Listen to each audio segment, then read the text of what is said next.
एकदम चटपटीत, कुरकुरीत आणि तोंडाला पाणी आणणारी पाणीपुरी फ्लेवर भेळ. पाणीपुरीची झणझणीत चव आणि भेळीचा भन्नाट कुरकुरीतपणा. अशी ही भेळ एकदा खाल तर पुन्हा बनवाल. फावल्या वेळामध्ये लागणाऱ्या छोट्या भुकीसाठी किंवा टी टाइम स्नॅक्स म्हणून ही भेळ तुम्ही खाऊ शकता. साहित्यांची सगळी लिस्ट हे डिस्क्रिप्शन बॉक्समध्ये दिलेली आहे, तेवढे चेक करा. साहित्यांमध्ये सगळ्यात आधी घेतलेली आहे कुरकुरीत 1 पाऊल भेळ. हिला कढईमध्ये गरम केली तर ही आकाराने लहान होईल, त्यामुळे ही अजिबात गरम करायची नाही. मग 1 प्लेट खारी बुंदी घेऊन 1 प्लेट फुटाण्याची डाळ घेतलेली आहे. मग 1 लहान वाटी शेंगदाणे घेऊन धुतलेली मूठभर देठांसकट कोथिंबीर, पुदिन्याची पानं आणि 5 ते 6 हिरव्या मिरच्या कट करून घेतलेल्या आहेत.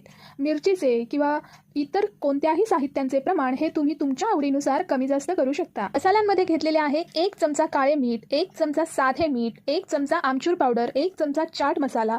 बरं, इथे तुम्हाला जर हळद आणि कढीपत्ता वापरायचा असेल तर तुम्ही वापरू शकता. सगळ्यात आधी कढईमध्ये 2 ते 3 चमचे तेल घालून त्यामध्ये शेंगदाणे हे छान क्रिस्पी होईपर्यंत फ्राय करून घ्यायचे आणि ते एका प्लेटमध्ये वेगळे काढून ठेवायचे. मग त्याच तेलात आधी हिरवी मिरची घालून कुरकुरीत फ्राय करून घ्या. मिरची फ्राय झाल्यानंतर त्यात पुदिन्याची पानं घालून ती सुद्धा क्रिस्पी होईपर्यंत फ्राय करून घ्यायची. मग लगेचच त्यात कोथिंबीर घालून हिला सुद्धा छान क्रिस्पी होईपर्यंत फ्राय करा आणि हे सगळे एका प्लेटमध्ये वेगळे काढून ठेवा.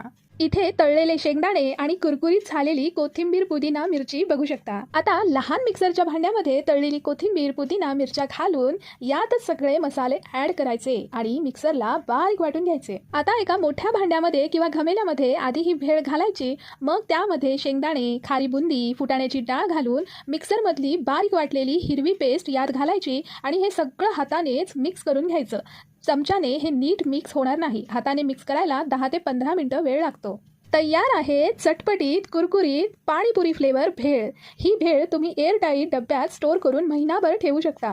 जर तुम्हाला याची ओली भेळ करायची असेल तर या मिश्रणामध्ये बारीक चिरलेला कांदा, टोमॅटो, काकडी, कोथिंबीर आणि चिंच गुळाचे पाणी, थोडे चवीनुसार मीठ घालून याची ओली भेळ सुद्धा करू शकता.